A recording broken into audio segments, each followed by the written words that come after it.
ওই মেয়েটাকে ছাড়া আমি বাঁচবো না, আমি না খাইয়া থাকবো, লেখাপড়াও করবো না, খানাও খাবো না, তোমাদের কাছেও থাকবো না, প্রয়োজনে জীবন দিয়ে দিব, কোটিপতির মেয়ে এনে দিব, ওদিকে নজর দিস না। যতই বয়ান করে আবার মাথাটা নষ্ট হয়ে যায়। বয়ান শোনার পরে বলে, মা তোমার বয়ান আমি বুঝতে পারি নাই, বাবার বয়ান বুঝতে পারি নাই, আমি ফকির বুঝি না, গরিব বুঝি না, ড্রাইভার বুঝি না, আমার মেয়েটা আমার আপন, ওই মেয়েটাকে ছাড়া আমি বাঁচবো না, আমি না খাইয়া থাকবো, লেখাপড়াও করবো না, খানাও খাবো না, তোমাদের কাছেও থাকবো না, প্রয়োজনে জীবন দিয়ে দিব। মা বাবা এত বুঝায়, তারপরও ছেলেটা কেন বুঝতে চায় না? এর একমাত্র কারণ, দিলের মধ্যে মা বাবার মোহাব্বতের থেকে মেয়েটার প্রতি মোহাব্বত গালেব হয়ে গেছে। এখন যদি তারে জিগাইতে থাকেন, এই বেটা ওই মেয়ের মধ্যে কি পাইছো, ওর যেমন চেহারা, ওর থেকে আরো সুন্দরী চেহারাওয়ালা আর অভাব নাই, রমনা পার্কের গোড়ায় গিয়া দেখ। এরে আল্লাহর বান্দা, ওই মেয়েটার যেমন 2 হাত আছে, যেই অন্য অন্য সুন্দরী মেয়েটারও তো হাত আছে, ওই মেয়েটার যেমন বডি ফিটনেস সুন্দর, আরো কত মেয়ের বডি ফিটনেস অনেক সুন্দর আছে। এই মেয়েটার কিন্তু দুর্বলতা আছে, অন্য মেয়েটার কোনো দুর্বলতা নাই।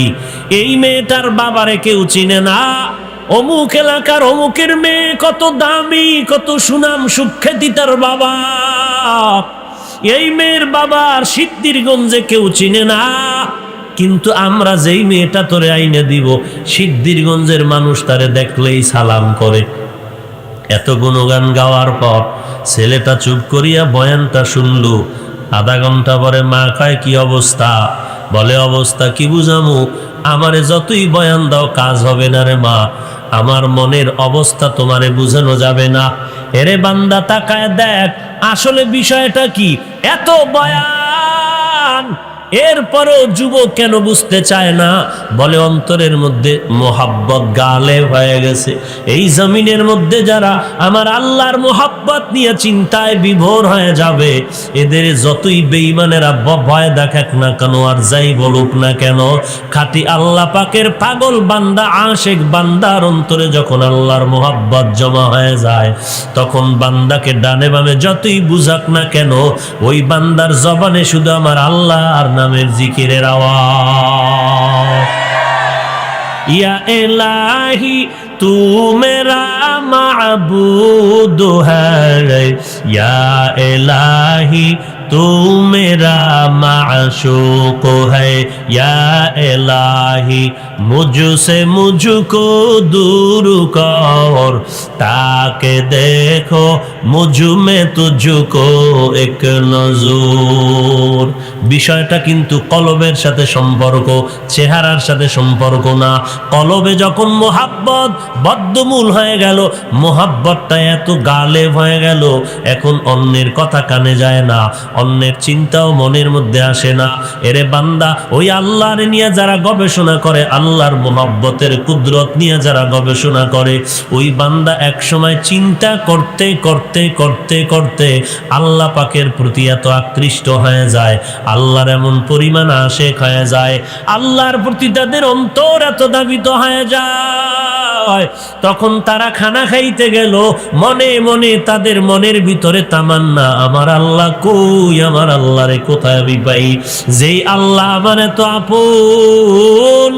এরে আল্লাহর গোলাম, যার অন্তরে যার প্রতি বেশি মোহাব্বত, হাঁটতে চলতে ঘুমাইতো তার প্রতি তার ধ্যান খেয়াল সব সময় চলে। কি যেন চিন্তা করো? কয় না তো কোনো চিন্তা করি না। কয় না, বুঝা যায় কি জানি করো।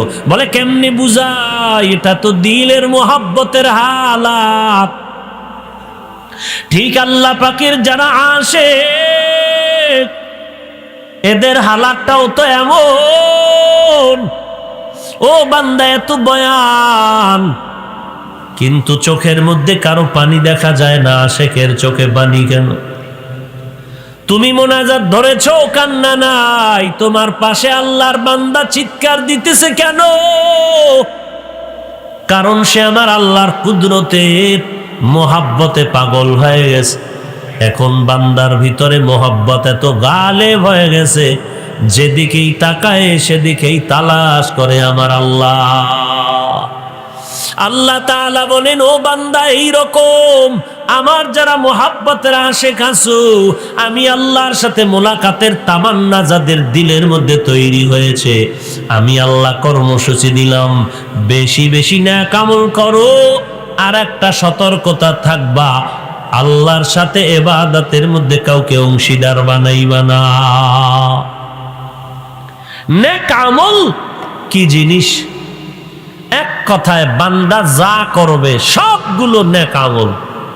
বাথরুমে যাওয়াটাও নেক আমল, ঘুমানোটাও নেক আমল।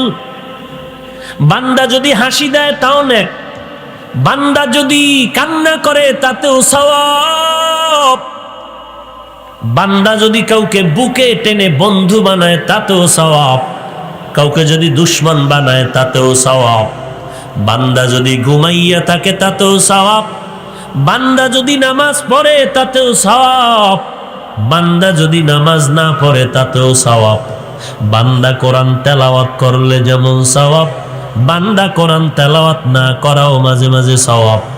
বান্দারে, আল্লাহ এই সব কাজগুলো তুমি ইবাদত হিসাবে কখন হবে, নেক হিসাবে কখন গণ্য হবে? দুইটা শর্ত মেনে যদি তোমার কাজগুলো হয়। এক নম্বরে আল্লাহকে রাজি করে চলবো, মদিনার নবীর আদর্শ মতে চলবো। আল্লাহকে রাজি করে নবীর তরিকা অনুযায়ী নামাজ পড়া যেমন সওয়াব, নামাজ না পড়াটাও সওয়াব। তার মানে সূর্য যখন উঠে নামাজ পড়া সওয়াব না না পড়া সওয়াব? কথা বলেন না কেন? সূর্য যখন ডুবে ওই সময় নামাজ পড়া সওয়াব নাকি না পড়া সওয়াব? ঈদগার নামাজে যাবেন, ঈদের নামাজে, ঈদে যাওয়ার আগে নফল পড়া সওয়াব না না পড়া সওয়াব? রোজা রাখা যেমন সওয়াব, রোজার না রাখাটাও সওয়াব। ঈদের দিন যদি কেউ বলে রোজা রাখবো, এটা সওয়াব না গুনাহ? তাহলে রোজা রাখা যেমন সওয়াব, না রাখাটাও সওয়াব। তবে শর্ত দুইটা, যা করবা যা বলবা সব হবে আল্লাহর সন্তুষ্টির জন্য, মদিনার নবীর তরিকায়। আল্লাহর মোহাব্বতে নবীর তরিকায় হাসি দিলেও সওয়াব, আল্লাহর মোহাব্বত নবীর তরিকায় কান্না করাও সওয়াব। অর্থাৎ যা করবেন সবগুলো নেক আমল, যদি আল্লাহ রাজি থাকে, নবীর আদর্শ থাকে।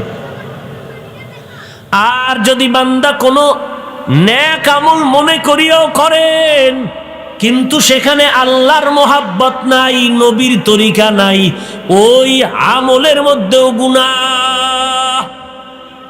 বলে কেমন? মাগরিবের ফরজ নামাজ কত? মাগরিবের ফরজ নামাজ কত? কেউ যদি কয় বেজোর হইরা লাভ আছে, আর এক রাকাত বাড়ায়া 4 রাকাত পড়ি, বেচারা আর এক রাকাত বাড়াইয়া সেজদা 2টা বাড়ায় দিল, রুকু 1টা বাড়ায় দিল, আল্লাহর নাম বলল, দরুদ শরীফ পড়ল, সুবহান রব্বিয়াল আযীম বলল, সুবহান রব্বিয়াল আ'লা বলল, একটা গালিও দেয় নাই, স্ত্রীর নিয়ে চিন্তাও করে নাই। আর একটা রাকাত নামাজ বাড়াইয়া সেজদা তো আল্লাহকে 2টা বেশি দিল, রুকু তো আল্লাহর জন্য একটা বেশি করলো। বলেন আল্লাহরে 2টা সেজদা বাড়াইয়া দেওয়াতে সওয়াব হবে? কেন হবে না? একমাত্র কারণ আল্লাহর মোহাব্বত নাই, নবীর তরিকায় নাই। অতএব দুনিয়াতে বান্দা যা করবে সবগুলো নেক আমল, শর্ত 2টা, থাকতে হবে আল্লাহর মোহাব্বত, আদর্শ থাকবে মদিনার নবীর। এই 2 শর্ত মেনে যা করবে সবগুলোতে সওয়াব। ব্যবসা করাও সওয়াব, চাকরি করাও সওয়াব, কারো সাথে দুশ্মনী করাও সওয়াব, কারো সাথে বন্ধুত্ব তৈরি করাও সওয়াব। থাকতে হবে আল্লাহর মোহাব্বত, রসুলের তরিকা। हकीकत से तो दुनिया बेखबर है, दुनिया की नुमाइश पर नजर है नमी गोयम के आज दुनिया जुदाबास बाहर कारे के बाशी बा खुदाबास। আল্লাহর ইবাদত করবি, তবে আল্লাহর সাথে কাউকে সমতুল্য বানাইও না, কারণ আমার আল্লাহ হলেন এক। আল্লাহর মতো কোনো আল্লাহ নাই, আল্লাহর উপরেও কেউ নাই, আল্লাহর ক্ষমতার মতো কারো ক্ষমতা নাই, আল্লাহর সহযোগিতায়ও কেউ নাই। আল্লাহ বলেন সব গুনাহ মাফ করব, শিরকের গুনাহ মাফ হবে না। ইন্নাল্লাহা লা ইয়াগফিরু আন ইউশরাকা বিহি ওয়া ইয়াগফিরু মা দুনা যালিকা লিমান ইয়াশা ওয়া মান ইউশরিক বিল্লাহ ফাকাদ আলাম বাঈদা। বুজুর্গ পাথরের উপরে বসে আল্লাহর তসবিহ পড়ে কত বছর। যারা বুজুর্গ মানে না, আল্লাহ ওয়ালা মানে না, আমি ঘোষণা দিলাম এদের মতো আহলে বাতেল আর কেউ নাই। যারা বলে আল্লাহ ওয়ালা মানি না, পীর মানি না, মুরব্বী মানি না, বুজুর্গ মানি না, কোরআন মানি, হাদিস মানি, আমি বলবো তারা হাদিসও মানে না, কোরআনও মানে না। আউলিয়ারা কারে উকবা এখতিয়ার, জাহেলারা কারে দুনিয়া এখতিয়ার। মাইলে মোমেন সোয়ে মোমেন মিশাওয়াত, মাইলে কাফের সোয়ে কাফের মিশাওয়াত। কথা বুঝেননি কিছু? কি বুঝেন?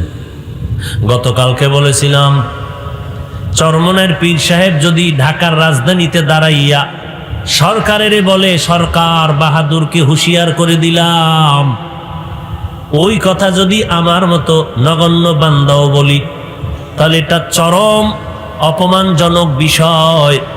কারণ তার সম্মান অবস্থান আর আমার অবস্থান এক নাকি? বলেন, তার অবস্থান আমার অবস্থান এক? তো এখন সুযোগ সন্ধানী লেখছে, তাহলে চরমনার পিসাব যদি এই কথা বলে আপনি বলতে পারবেন না, তো মুরব্বীরা যা করবে তাদের ফয়সালাই আমাদের ফয়সালা, উলামায়ে কেরামদের সিদ্ধান্তই আমাদের সিদ্ধান্ত, তারা যা বলবে আমরা সেই পথের পথিক। এখান থেকে একটা ছিদ্র বাইর করা লাগবে মুনাফেকের, তো বাইর করছে। তো চরমনের পিসাব জেলে গেলে আপনি যাবেন? ওই যে বললাম দেখতে নারী, মানে কোন দিকে না দিকে একটা ছিদ্র বের করতেই হবে। কথা বললেও ঝামেলা করব, না বললেও ঝামেলা করবে। এদের কাজই হইলেই একটা কাজ, কারো না কারো পিছনে এদের সময় লাগানো, কারো না কারো গীবত শেখায়াত না করলে তাদের ঘুম হয় না। কতক্ষণ দেখবেন চরমনের বিরুদ্ধে লাগছে, এক সপ্তাহ পর দেখছে না এটা মজা নাই, ঢোক তাবলিগে, এবার তাবলিগ লয়ে লাগছে। ওখানে মজা নাই, এবার ঢোক হাটাজারি ঢুকছে। হেন এখানে এক সপ্তাহ গুডি চালতে চালতে মজা পায় না, ঢোক এবার দেওবন্দিয়াতের মধ্যে, জিকিরের মধ্যে ঢোক। এইভাবে করে করে করে করে তাদের স্ট্যাটাস গুলো দেখলে লজ্জা ছাড়া আর কিছু বলার নাই, যে এদের গীবত শেখায়াত ছাড়া কোনো ডিউটি নাই। চরমনের সৈয়দ ফজলুল করিম রহমতুল্লাহ আলাইহি বলতেন, যারা জোরে জোরে জিকির করতে বাধা দেয় এরা আস্তে জিকিরও করে না, কারণ এরা আসলে জোরে জিকিরের বিরোধী না, এরা আসলে জিকিরই পছন্দ করেন।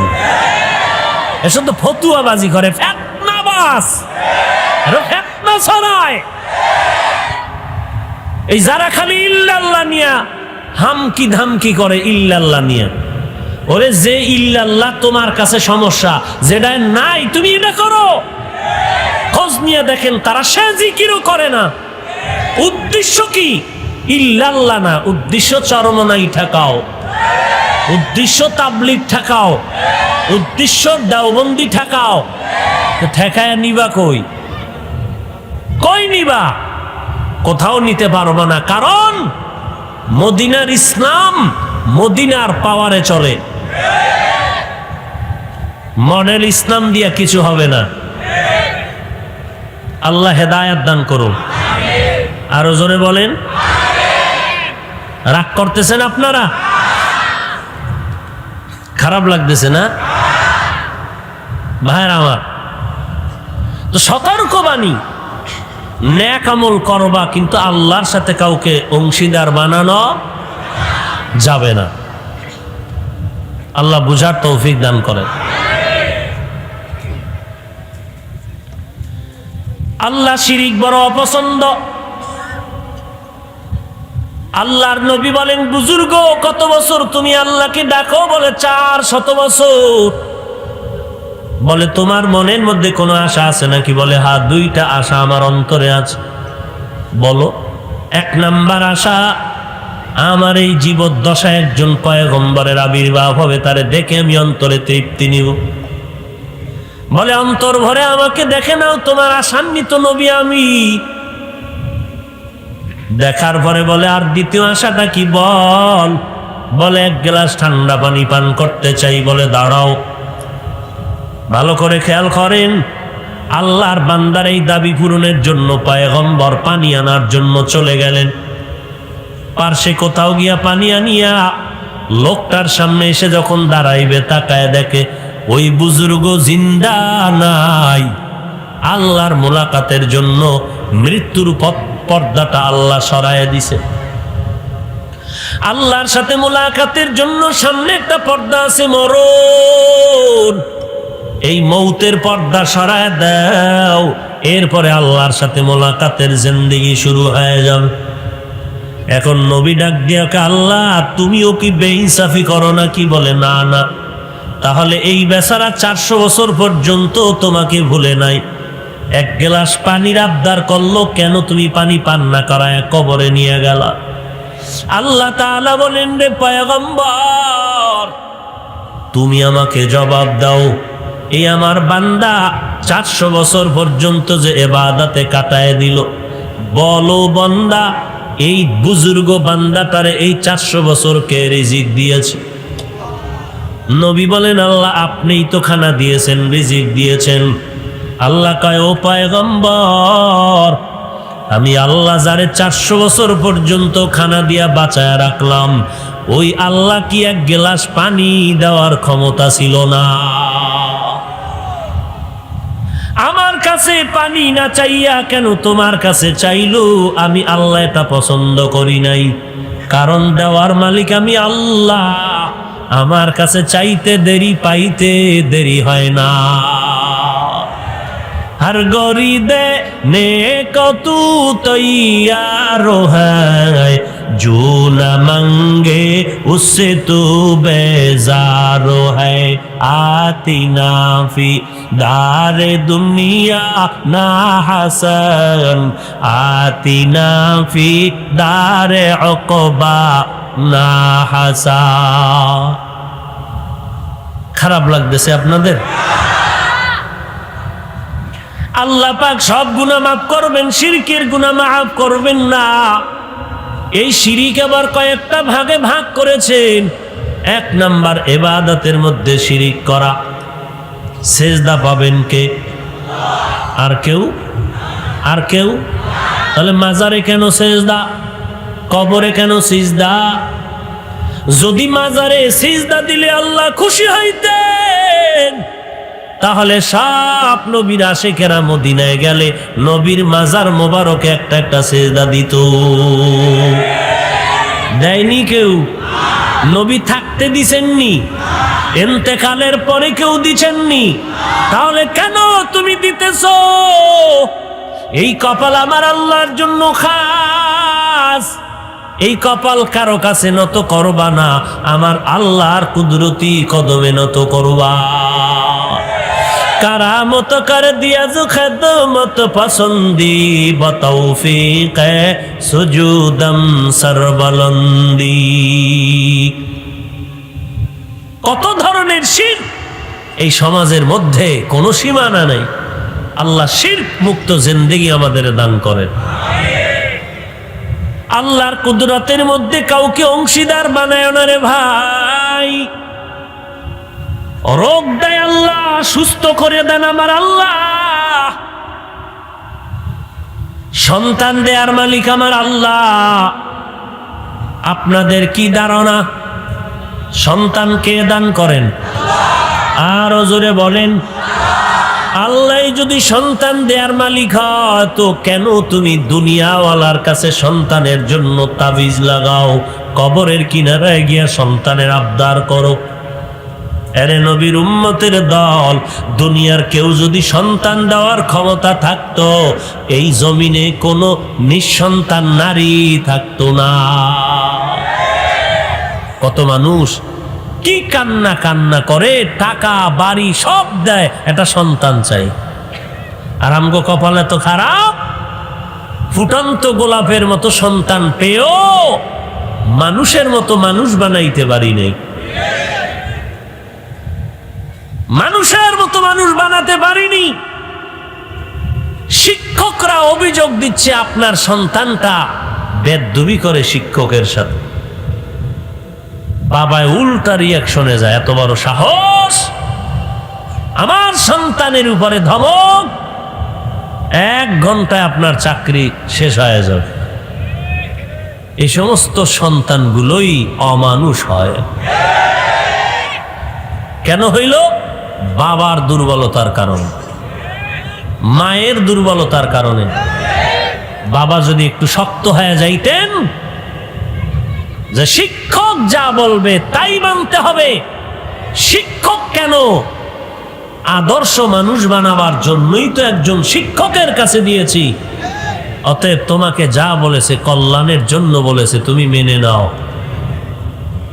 পরের দিন থেকে শিক্ষকের প্রতি একটা মহাব্বত তৈরি হয়ে যেত এবং ভয় থাকতো, বেয়াদবি করতো না।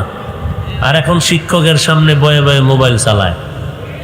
শিক্ষক চাইয়াও চায় না, কারণ কোন বিপদ আবার ঘাড়ের উঘরাইয়ে পড়ে, কিছু বলেও না। আফসোস, বড় আফসোস। ফামান কানা ইয়ারজু লিকাআ রাব্বিহি ফালইআমাল আমালান সালিহা ওয়ালা ইউশরিক বিইবাদাতি রাব্বিহি আহাদা।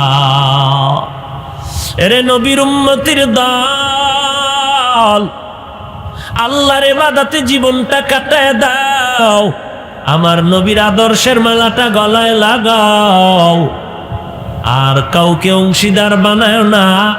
আমরা পীর মানি, আমরা মাযহাব মানি, আমরা তাবলিগে যাই। আমাগো অনেক ভাইয়েরা কয় আমরা শিরিকের মধ্যে আছি।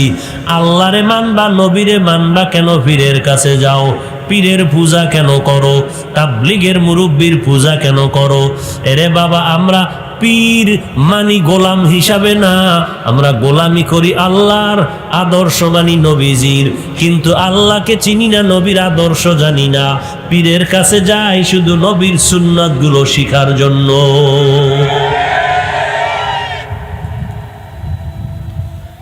আমার অন্তরের রোগের চিকিৎসা করার জন্য যাই, কারণ আমার জবান থেকে তার জবানটা পবিত্র, আমার 2 চোখের থেকে তার 2 চোখ পবিত্র। আমার চোখ না পাক, জিহ্বা না পাক, অন্তর না পাক, হাত না পাক, আমার পা না পাক। আর একজন আল্লাহওয়ালা, তার জবানে তো পাক, যে কারণে বান্দা যখন কথা কয়, আমিও 2 ঘন্টা বয়ান করি, এরপরও মানুষের দিলের পরিবর্তন নাই। আর একজন আল্লাহওয়ালা আধা ঘন্টা বয়ান করে, ময়দানে শুধু কান্নার আওয়াজ। আউলিয়ারা কারে ওকবা এখতিয়ার, জাহেলারা কারে দুনিয়া এখতিয়ার। মাইলে মোমেন সোই মোমিন মিশাওয়ার, মাইলে কাফের সোই কাফের মিশাওয়ার। এরে নবীর আশিক উম্মতের দল, দুনিয়ার চিন্তা অন্তর থেকে দূর করে ইবাদত করো, সময় কিন্তু হাতে বাকি নাই। চোখ দুটো বন্ধ করে তাকাও, কোথায় আমার দাদা দাদি, কোথায় আমার নানা নানি, কই আমার আপন? একই মাঠে খেলাধুলা করেছি, আজকে আমার অনেক আপনজন বন্ধু নাই, দেখি না। লেখাপড়ার টেবিলে কত বন্ধু নিয়ে আড্ডা করলাম, আজকে অনেকেই দুনিয়াতে জিন্দা নাই। এই মহামারীতে কত তাজা তাজা প্রাণ চলে গেল, আমার বয়সের মানুষ চলে গেল, আমার কম বয়সের যুবক চলে গেল। এরে যুবক, আল্লাহর গোলাম, আল্লাহর কাছে তওবা করো, কয়দিন আর বাহাদুরি করবা? তোমার মতো বাহাদুর কিসের মূল্য আছে জমিনের মধ্যে? তোমার থেকে বড় বড় বাহাদুরের কোনো হিসাব নাই, কোথায় গেল কোনো ঠিকানাও নাই।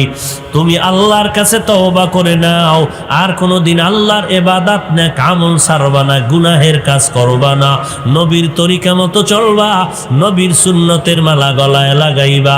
খাঁটি আল্লাহওয়ালা, মদিনার মোহাব্বত নিয়ে, তাকওয়া নিয়ে যারা চলে, যাদের কথা শুনলে দিলের পরিবর্তন, আমল শুরু হয়ে যায়, এমন আল্লাহওয়ালার পরামর্শ নিয়ে নেক আমল করো, 5 ওয়াক্ত নামাজ পড়ো, মা বাবার খেদমত করো, আল্লাহওয়ালার দোয়া নিয়ে চলো, নামাজ ছাড়িও না, সহিভাবে কোরআন পড়ো, আর সন্তানগুলোকে কোরআনওয়ালা বানাও, নিজের স্ত্রীটাকে কোরআনওয়ালা বানাও। আল্লাহর কাছে তওবা করো, জীবন গেলে গুনাহ করবা না, দেশের বিরুদ্ধে জাতির বিরুদ্ধে ষড়যন্ত্র করবা না।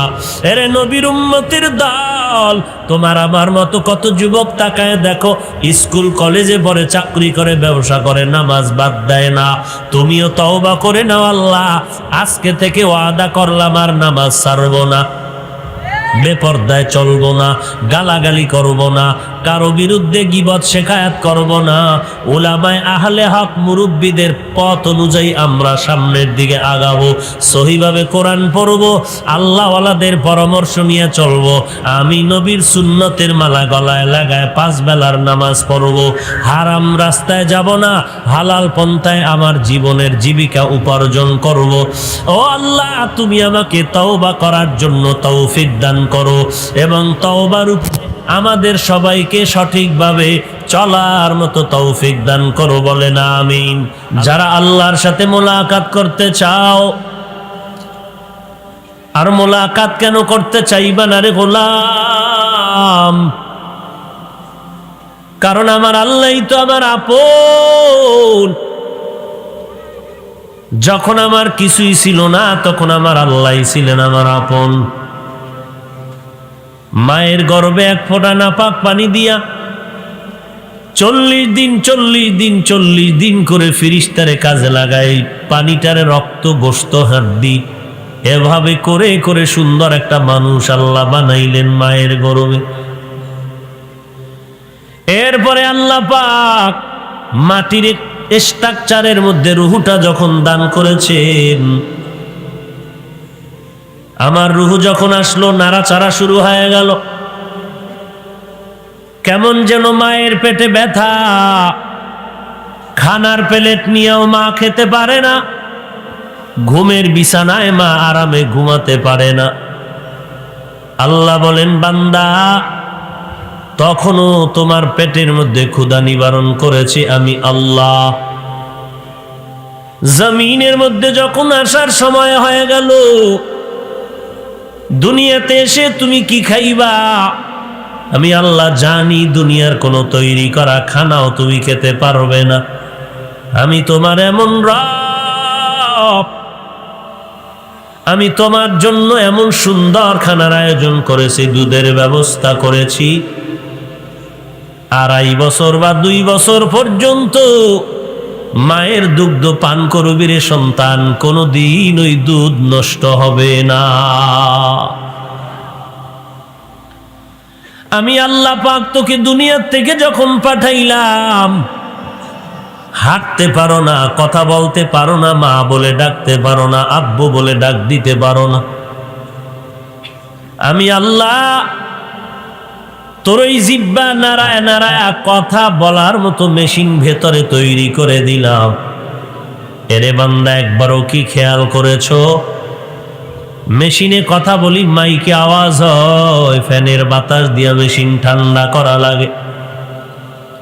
কিন্তু তোমার আমার 60-70 বছর, 30-40 বছর এই যে জিহ্বা নাড়ায় নাড়ায় কত কথা বলতেছি, একটু চিন্তা করো এই কথাগুলো কোন মেশিন দ্বারা সাপ্লাই করা হয়? এই মেশিনটা কে চালায়? কে তেল আর পেট্রোল দেয়? বান্দা যদি একবার চিন্তা করো, পেয়ে যাবে তিনি আর কেউ না, তিনি আমার আল্লাহ। কাদের কুদরত দারি বার কামাল, আন্তা রব্বি আন্তা হাসবি যুল জালাল, তুহি কাদের জলিলুল্লাহ জাহাদার, বাহর হালে তুহি মেরা নেগাহদার। আমি আল্লাহ তোমাকে এত সুন্দর কথা বলার কণ্ঠ দান করলাম। এরে গোলাম, যেই আল্লাহ আমি তোর এত সুন্দর একটা চেহারা বানায় দিলাম, একই মায়ের সন্তান, 5টা সন্তান দিলাম, কারো চেহারার সাথে কারো চেহারার মিল নেই, কারো কণ্ঠের আওয়াজের সাথে অন্য কারো কণ্ঠের আওয়াজের মিল নাই। আমি আল্লাহ চলার জন্য সুন্দর, হ্যাঁ পা দিলাম, হাত দিলাম, কথা বলার জন্য, শোনার জন্য কান দিলাম। এরে বান্দা, আমি আল্লাহ তোর জন্য এত সব কিছুর আয়োজন করেছি। আমি আল্লাহর তো কোনো ছেলে নাই, মেয়ে নাই, কেউ নাই। লাম ইয়ালিদ ওয়া লাম ইউলাদ। এই মোবাইল বন্ধ করেন। ওয়ালাম ইয়াকুল্লাহু কুফুয়ান আহাদ। লাম ইয়ালিদ লাম ইউলাদ উলায়ে কাস। লাম ইয়ালিদ লাম ইউলাদ উলায়ে কাস। ওয়ালিদ মাউলুদেরা ও খালেকাস। আল্লাহ বলেন, আমি কারো থেকে জন্ম নেই না, কাউকেও জন্ম দেই নাই। আমি আল্লাহ একক। আমি আল্লাহ হিসাবে যেমন এক, আমি খালেক হিসাবেও তেমন এক। আমি আল্লাহ হিসাবে যেমন এক, আমি মাবুদ হিসাবেও তেমন এক। এরে বান্দা, আমি এত কিছু তোমার দিলাম, আমি কি আল্লাহ তোমার কাছে দাবি করতে পারি না, বান্দা তুই আমার সাথে একটু দেখা কর? আর বান্দা, তোর দিলের মধ্যেও কি তামান্না হবে না যে আমারে সুন্দর জামা দেয়, কাপড় দেয়, যে একটা বিল্ডিং করে দিল, যার টাকায় আমার ব্যবসা চলে, আমার স্ত্রীর পেট চলে, আমার সংসার চলে, যার টাকায়, ওই বান্দার সাথে কি একবার দেখা করতে মনে চায় না? যদি বলো চায় না, এলাকার মানুষ বলবে তোমার মতো নিমক হারাম আর কেউ নাই। যেই আল্লাহ আমার এত সুন্দর কণ্ঠ দিলেন, চেহারা দান করলেন, চলার মতো সুযোগ দিলেন, খানার আয়োজন করলেন, মানুষের মধ্যে সম্মানের জায়গায় বসিয়েছেন, বান্দা তোমার কি মনে চায় না ওই আল্লাহর সাথে মুলাকাত করবা? যদি বলো চায় না, জমিনের মধ্যে তোমার নাম হবে তোমার মতো নিমক হারাম অকৃতজ্ঞ আর কেউ হতে পারে না। এরে নবীর উম্মতের দল, অথচ আল্লাহর সাথে মুলাকাত কতই না বড় নিয়ামত। কিয়ামতের ময়দানে মানুষের সব জান্নাত যখন দেওয়া হয়ে যাবে, জান্নাতীরা জান্নাতে যাবে, আল্লাহ শেষ সময় বলবে, মনের মধ্যে কোনো আশা আছে নাকি বলো? আল্লাহর বান্দারা বলবে, ও দয়ার মালিক, যে এমন সুন্দর জান্নাত পাইলাম, ওই জান্নাতের মালিকের তো এখন দেখতে পারি নাই। আল্লাহ বলেন, অপেক্ষা কর, এখনই তোমার মালিক রব্বে কারীম আল্লাহ তাআলা তোমাদের যারা আশিক, তাদের সাথে মুলাকাত করতে চাও, একটু অপেক্ষা করো। রব্বুল আলামিন এখন নূরের পর্দা উঠাইয়া তার আপন বান্দার সাথে এখনই মুলাকাত দিবে। কত বুঝায় মা বাবায়, এদেশে মাইয়ার কি অভাব? বলে না তো। কয় তাহলে ফকিন্নির মাইয়ার পেছনে কেন দৌড়াও? কোটিপতির মেয়ে এনে দিব, ওদিকে নজর দিস না। যতই বয়ান করে আবার মাথাটা নষ্ট হয়ে যায়। বয়ান শোনার পরে বলে, মা তোমার বয়ান আমি বুঝতে পারি নাই, বাবার বয়ান বুঝতে পারি নাই, আমি ফকির বুঝি না, গরিব বুঝি না, ড্রাইভার বুঝি না, আমার মেয়েটা আমার আপন। ওই মেয়েটাকে ছাড়া আমি বাঁচবো না, আমি না খাইয়া থাকবো, লেখাপড়াও করবো না, খানাও খাবো না, তোমাদের কাছেও থাকবো না, প্রয়োজনে জীবন দিয়ে দিব। মা বাবা এত বুঝায়, তারপরও ছেলেটা কেন বুঝতে চায় না? এর একমাত্র কারণ, দিলের মধ্যে মা বাবার মোহাব্বতের থেকে মেয়েটার প্রতি মোহাব্বত গালেব হয়ে গেছে। এখন যদি তারে জিগাইতে থাকেন, এই বেটা ওই মেয়ের মধ্যে কি পাইছো? ওর যেমন চেহারা, ওর থেকে আরো সুন্দরী চেহারাওয়ালার অভাব নাই। রমনা পার্কের গোড়ায় গিয়া দেখ। এরে আল্লাহর বান্দা, ওই মেয়েটার যেমন 2 হাত আছে, যেই অন্য অন্য সুন্দরী মেয়েটারও তো হাত আছে। ওই মেয়েটার যেমন বডি ফিটনেস সুন্দর, আরো কত মেয়ের বডি ফিটনেস অনেক সুন্দর আছে। এই মেয়েটার কিন্তু দুর্বলতা আছে, অন্য মেয়েটার কোনো দুর্বলতা নাই। এই মেয়েটার বাবারে কেউ চিনে না। অমুক এলাকার অমুকের মেয়ে কত দামি, কত সুনাম সুখ্যাতি তার বাবা। এই মেয়ের বাবার সিদ্ধিরগঞ্জে কেউ চিনে না। কিন্তু আমরা যেই মেয়েটা তোরে আইনে দিব, সিদ্ধিরগঞ্জের মানুষ তারে দেখলেই সালাম করে। এত গুণগান গাওয়ার পর ছেলেটা চুপ করিয়া বয়ানটা শুনলো। আধা ঘন্টা পরে মা কয়, কি অবস্থা? বলে, অবস্থা কি বুঝামু, আমারে যতই বয়ান দাও কাজ হবে না রে মা, আমার মনের অবস্থা তোমারে বুঝানো যাবে না। এরে বান্দা তাকায় দেখ, আসলে বিষয়টা কি। এত বয়ান, এরপরও যুবক কেন বুঝতে চায় না? বলে, অন্তরের মধ্যে মোহাব্বত গালেব হয়ে গেছে।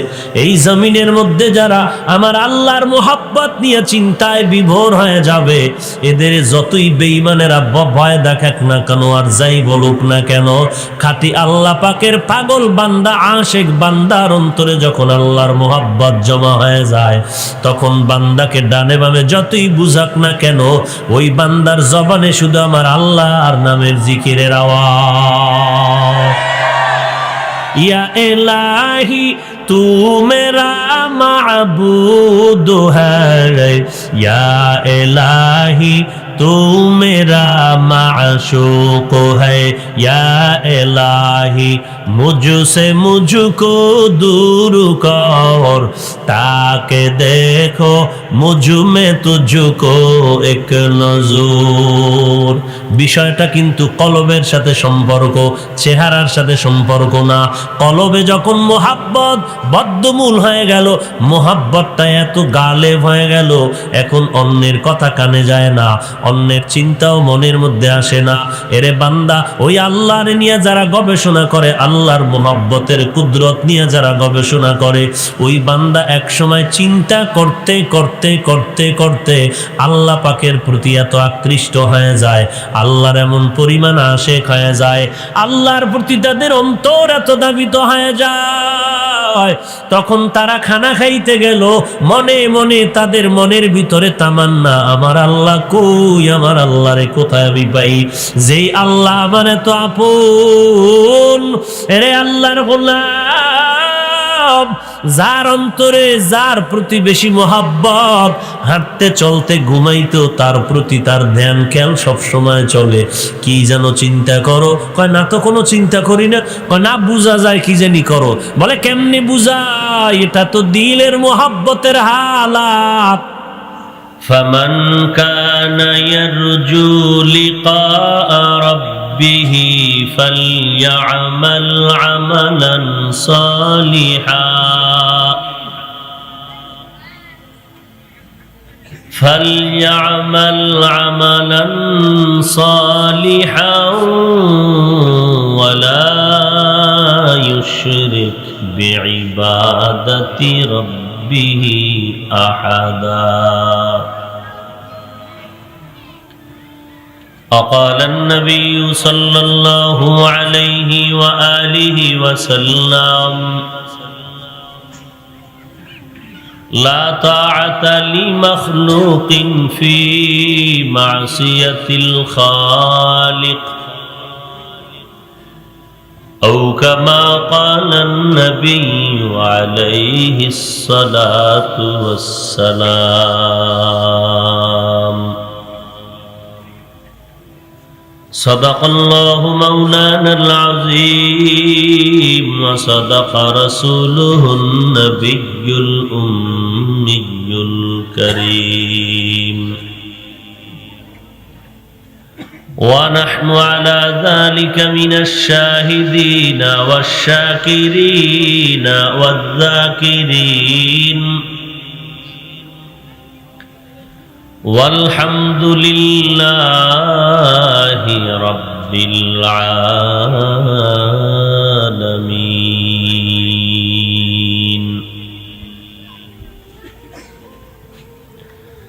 اللهم صل على محمد النبي الأمي وعلى آله وسلم تسليما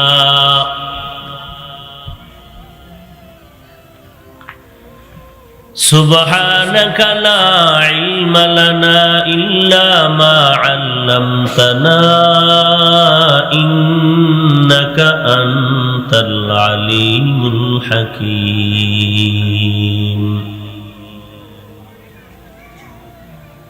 رب اشرح لي صدري ويسر لي أمري واحلل عقدة من لساني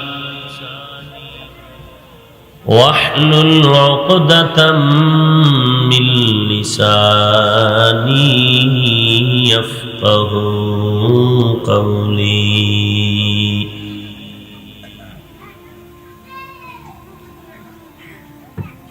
اے بندہ خدا چاہو گار ان کے ملاقات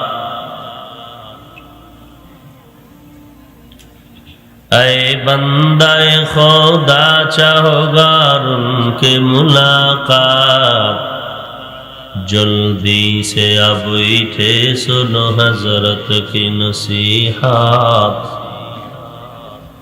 جلدی سے اب اٹھے سنو حضرت کی نصیحت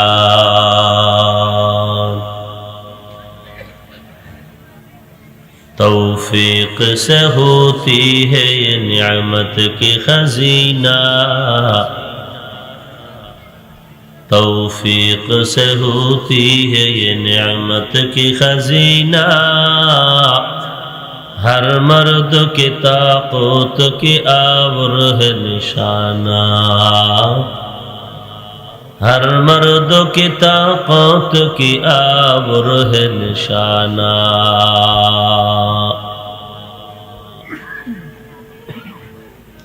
ایک چشم زدن غافل ازا شاہ نباشی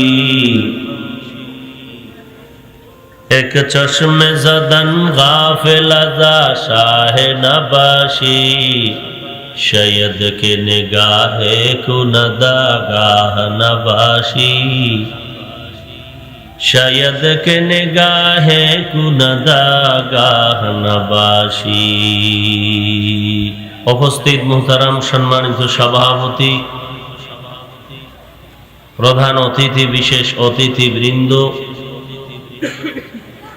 মুআজ্জাজ ও মুকাররম জাতির মাথার মুকুট ওরাসাতুল আম্বিয়া হযরত উলামায়ে কেরাম দূর দূরান্ত থেকে আগত আল্লাহ পাকের আশিকিন জাকিরিন শাকিরিন মুহিব্বিন মুরব্বিয়ান এজাম কলিজার টুকরা আমার সমবয়সী যুবক বন্ধুগণ স্নেহের ছোট ভাই পর্দার আড়ালে অবস্থানরত শ্রদ্ধেয়া সম্মানিতা মা ও বোনেরা আল্লাহ রাব্বুল আলামিনের দরবারে লাখ কোটি শুকর ও সুজুদ যে মহান রব্বুল আলামিনে ফিতনার জামানায় কোরআন ও সুন্নাহর ভিত্তিতে সহি তরিকায় কিছু কথা বলার জন্য শুনবার জন্য আমাদেরকে কবুল ও মঞ্জুর করেছেন নিয়ামতের শুকর আদায়ার্থে মুসলমান হিসেবে ঈমানের আওয়াজকে উঁচু করে এক আওয়াজে উচ্চ কণ্ঠে সকলেই কালিমাতুশ শুকর উচ্চারণ করি, আলহামদুলিল্লাহ। বক্সের সাউন্ড হালকা একটু দেন। লক্ষ কোটি দরুদ ও সালাম সাইয়্যিদুল মুরসালিন রাহমাতুল লিল আলামিন শফিউল মুজনিবিন খাতামুন নবিয়্যিন সাইয়্যিদুস সাকালাইন ইমামুল মুরসালিন শফিউ আযম রাসূল আকরাম রহমত আলম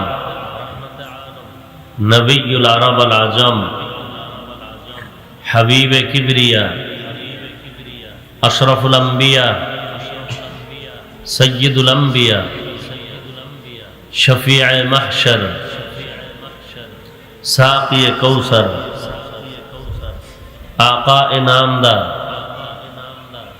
मदीना का ताजदार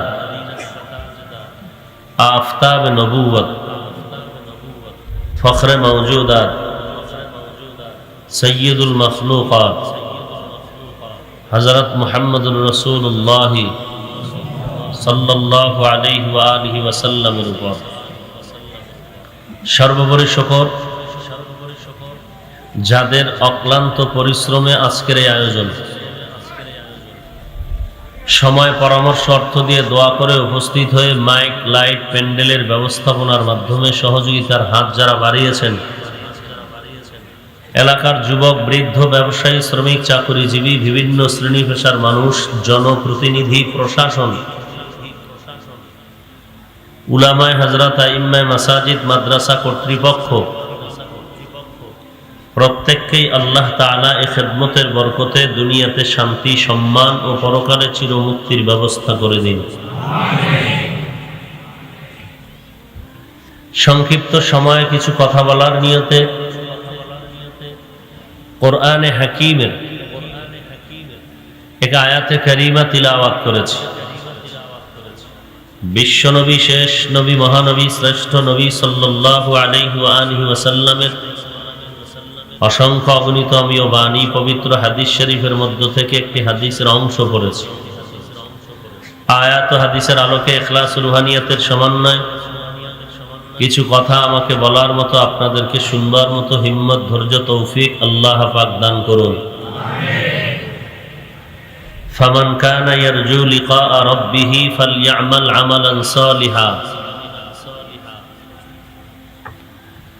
আল্লাহ বলেন, যাহারা চায়, ইচ্ছা পোষণ করে তার রবের সাথে মোলাকাত করবে, সাক্ষাৎ করবে, ফালইআমাল আমালান সালিহা, অতঃপর অবশ্যই সে নেক আমল করবে।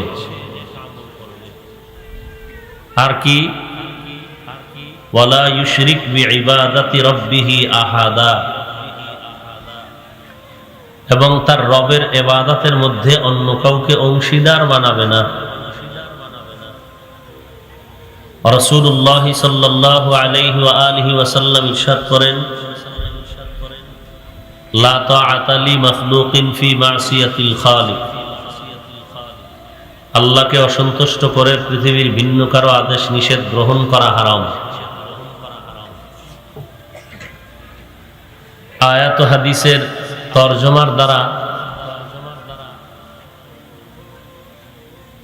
আল্লাহ পাক গোটা জগতের মানুষকে মোহাব্বতের বহির প্রকাশে তাদেরকে কাছে ডেকেছেন।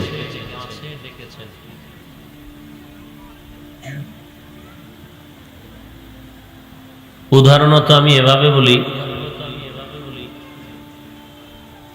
এলাকায় জনগণের সমর্থন পেয়ে মেম্বার, চেয়ারম্যান, এমপি, মন্ত্রী মহোদয় নির্বাচিত হয়ে তার নিজস্ব সম্মানের চেয়ারে যখন বসেন, এমনকি দেশের প্রধান সরকার বাহাদুর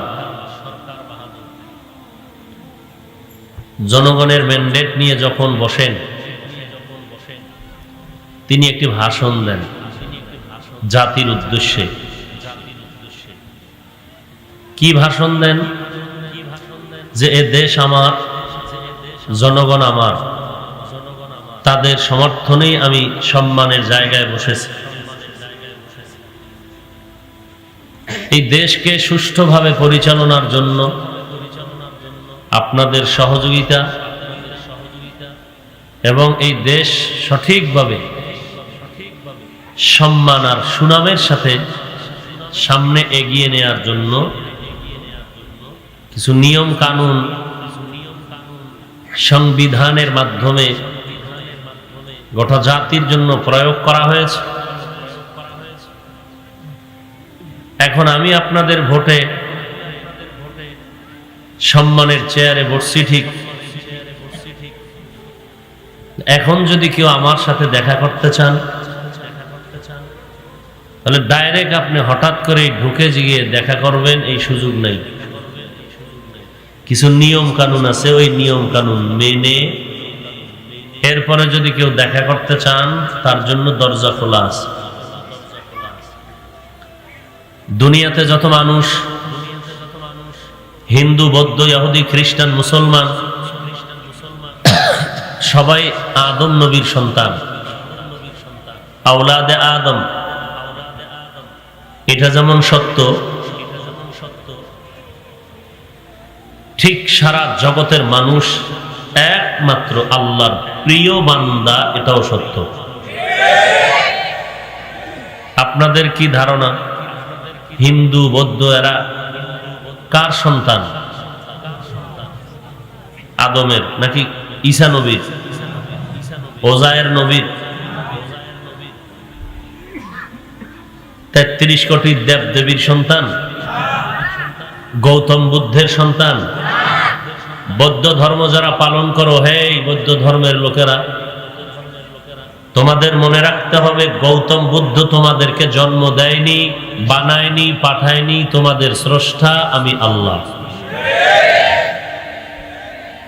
হিন্দু জাতি, তোমরা যে কোনো ধর্ম পালন করো, যেই লাইনে দৌড়াচ্ছ, মনে রাখো তোমাদের স্রষ্টা রামায়ণ, কোন দেবদেবী, শ্রীকৃষ্ণ কেউ না, একমাত্র একচ্ছত্র ভাবে আমি আল্লাহ। ইহুদি ধর্ম, খ্রিস্ট ধর্ম যারা পালন করো, তোমাদের স্রষ্টাও কে? আল্লাহ। এবং সকলের পিতা, বংশগত পিতা পয়গম্বর আদম আলাইহিস সালাম। তোমাদেরকে আমি আল্লাহই বানিয়েছি। আমি আল্লাহ খানার আয়োজন করেছি, ঘুমের ব্যবস্থা করেছি, চলাফেরার জন্য রাস্তা, আলোর ব্যবস্থা করেছি। তোমার বাবাকে জান্নাত দেখায় দুনিয়ায় পাঠায় দিছি। এখন ওই শান্তির জায়গায় যদি আবার ফিরে আসতে চাও, ডাইরেক্ট ঢুকা যাবে না, কিছু নিয়ম কানুন আছে, মেনে চলতে হবে।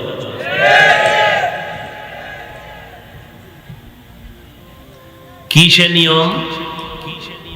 এক নাম্বার, যদি তুমি আল্লাহর মোহাব্বত নিয়ে তার সাথে দেখা করতে চাও,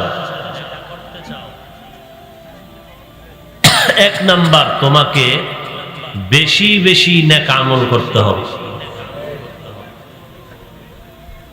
আর একটা সতর্কবাণী, এই আমল করতে গিয়ে খবরদার আল্লাহর সমান কাউকে মনে করা যাবে না, আল্লাহর গুণের মতো কারো গুণ আছে মনে করা যাবে না। এ কথাই আল্লাহ বলেন। ওদিকে রসুল কি বলেছেন? আল্লাহকে বেজার করে পৃথিবীর কারো কথা মানা হারাম। আল্লাহকে অসন্তুষ্ট করে পীরের কথা মানা, ওস্তাদের আদেশ নিষেধ মানা, আল্লাহকে অসন্তুষ্ট করে ভাইয়ের কথা, মুরব্বীর কথা, নেতার কথা, নেত্রীর কথা, মুরব্বী, বড় আলেম, বড় মুফতি সাহেব, কারো কথা মানা যাবে না। বলবেন বড় মুফতি সাহেব কি উল্টা বলবে? হ্যাঁ, বলতে পারে। বড় মুফতি সাহেব কি উল্টা বলবেন? এর জবাব হলো, বড় মুফতি সাহেবের কি শয়তান ধোঁকা দিতে পারবেন? পারলে ধোঁকায় পড়তেও পারে, ভুলও করতে পারে। সহজ হিসাব, 22 হাত পাগড়িওয়ালা, 13টা টাইটেল, বুখারী শরীফের হাফেজ, কথায় কথায় আয়াত হাদিস সব মুখস্থ, এত বড় হুজুর, এত বড় হুজুর, এত বড় টাইটেল, এত বড় ডক্টর, সব কথার শেষ কথা বলেন, এত বড় ব্যক্তিটাকে ধোঁকা দেওয়ার মতো শয়তানের সুযোগ আছে? তাহলে ভুল করারও সুযোগ আছে। অতএব কারো কথা মানা যাবে না, যেই কথা মানতে গেলে আল্লাহ বেজার হবে। কারো কথা মানা যাবে না, এই জন্য দেখছেননি কারবার কারে করে। এই বাচ্চাগুলো এরকম করো কেন? খেয়াল করেন খুব, কথা বললেও সমস্যা, না বললেও কথা বুঝেন না। যদি কথা না বলে তো কয় যে হুজুরের ইমান দুর্বল, হুজুরের ইমান দুর্বল। সত্য কথা বললে বলে হুজুর পরের বাড়ি খাইয়া কথা কইতে ঠায় না, আছে না নাই? আর এখন তো সামনাসামনি কারো কিছু প্রতিবাদ করা লাগে না। পৃথিবীর বেদিন বেঈমানেরা শত বছর চেষ্টা করে একটা গজব মানুষের পকেটে ঢুকাই দিয়েছে, মোবাইল। চরমনার পিসাবের ব্যাপারে কথা বলতেও যদি ঠোঁট কাঁপতো, এখন গজবের ফেসবুকে লিখতে তো আর কাঁপে না। হাটহাজারের হুজুরের বিরুদ্ধে লিখতে মরার পরেও ছাড়ে নাই, বুঝেন না? দিলের মধ্যে কি পরিমাণ আল্লাহর ভয়, যে বেচারা ইন্তেকাল করছে এরপরও তার বিরোধিতা বন্ধ নেই, আছে না নাই? হায় হায়। এই জন্য কারো বিষয়ে কোনো মন্তব্য করতে কারো টেনশন থাকে না, বরং কি করে? বিরোধিতা করতে পেরে খুশি হয়। বন্ধুকে বন্ধু খবর দেয়, দেখেছিস আমার লেখাটা? বলে কি করেছি? বলে চরমনাইকে দিয়েছি, তাবলীগওয়ালাদের বিরুদ্ধে লিখেছি। বলে বন্ধু একটা কাজের কাজ করেছো, তোর মতো অবৈধ সন্তানরা এটা পারে, আর কেউ পারে না।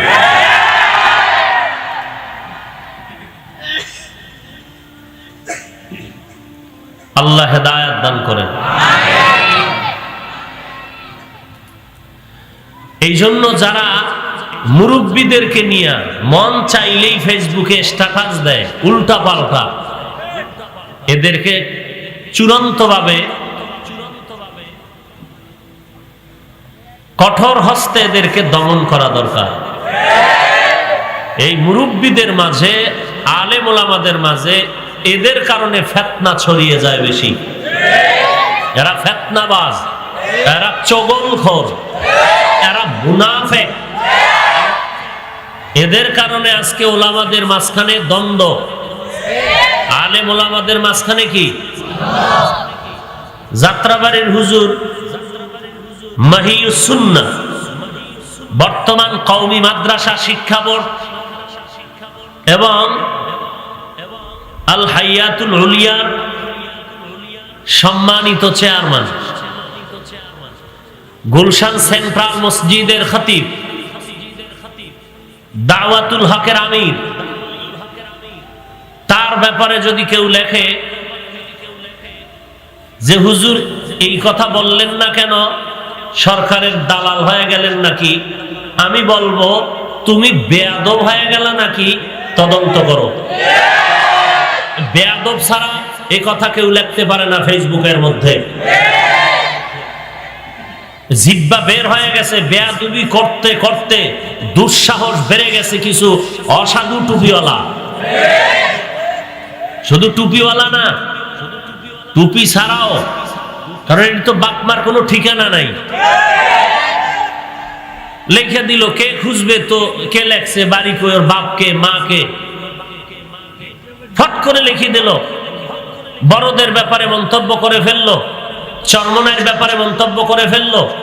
এইভাবে একটা একটা উল্টা পাল্টা করে আর কিছু দালাল তৈরি করে রেখেছে, এখানে কমেন্টস করতেছে, শেয়ার করতেছে। মোটামুটি ওলামাদের ব্যাপারে সাধারণ মানুষের অন্তরে একটা খারাপ ধারণা তৈরি করা হচ্ছে এই সমস্ত উল্টা পাল্টা লেখার মাধ্যমে।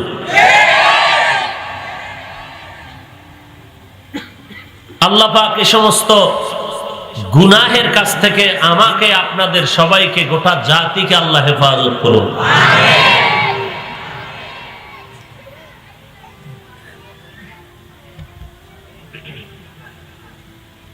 বড় আশ্চর্য বিষয়,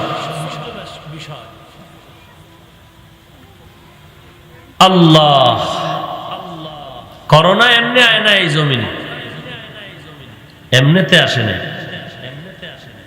আমাদের পাপের সাজা, পাপের সাজা।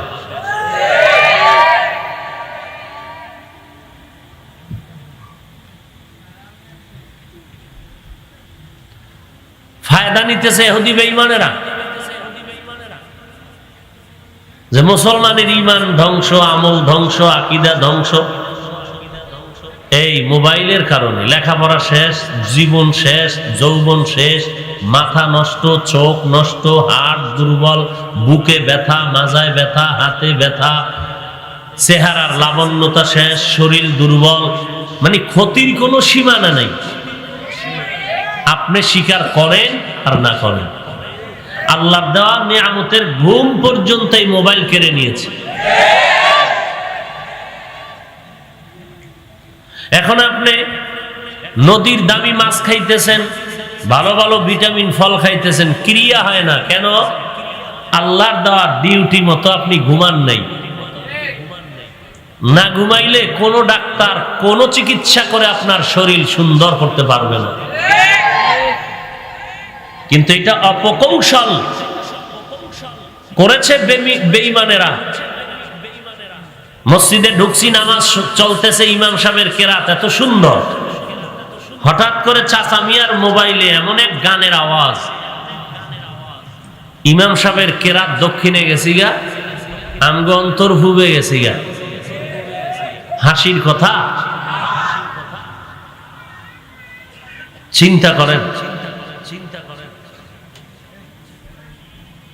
আল্লাহ আমাদের সব ভাইকে হেদায়েত দান করুন।